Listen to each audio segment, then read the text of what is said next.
Alors bonjour coach, en direct de la salle Auguste Delon à Beuvrages. Dites-nous un peu votre parcours du coup en tant que coach. Moi je suis coach président du club, j'ai 36 ans, c'est ma première année en tant que coach, j'étais assistant l'année dernière. Mais j'ai toujours coaché à Beuvrages, ça fait 20 ans que je suis dans le coaching. J'ai arrêté de jouer, je suis devenu assistant de coach et là au bout de ma deuxième année je suis devenu coach. Donc pour l'instant tout se passe très bien, notamment ce soir avec la victoire que je bien. Ça marche. Du coup en tant que président, vous avez du coup un certain rôle au club au sein à jouer pour la formation notamment et aussi pour les équipes seniors. Vous pouvez nous en dire un peu plus notamment sur la formation et puis les objectifs du club cette année? Justement, on va parler d'un point important chez nous, c'est la formation. On est le plus petit budget de National 3. Donc si on ne forme pas de joueurs, on ne pourra pas exister en National 3. Donc c'est ce qu'on s'efforce de faire.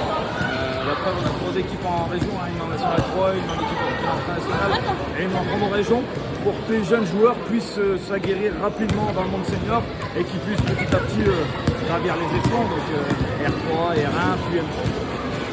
Ok.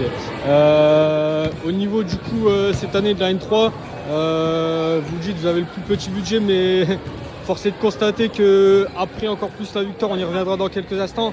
Vous êtes tout en haut au classement. C'est quoi les objectifs cette année? Est-ce qu'il y a des limites à se franchir ou tout est permis ici à Beuvrages?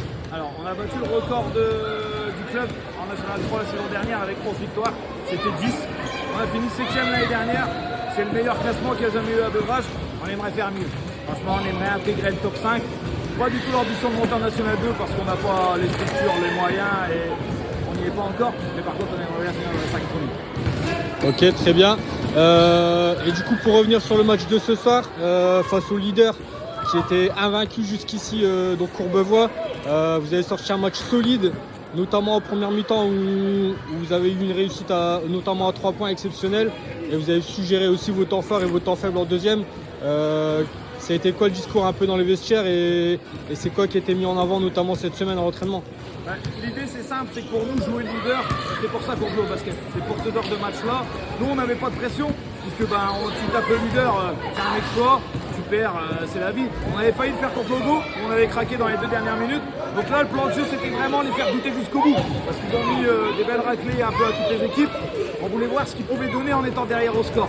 C'est ce qu'on a su faire en première. Et après derrière on a su gérer nos temps forts. Et on a pu voir que quand ils étaient derrière, c'est une situation qu'ils n'ont pas forcément eu l'habitude de voir cette année. Et du coup on les a bien embêtés là-dessus et on a été euphorique et très heureux. Ok, parfait. Bon, je vous remercie beaucoup. Félicitations encore pour ce soir. Et je vous souhaite plein de réussite du coup dans cette National 3. Merci beaucoup, merci à toi.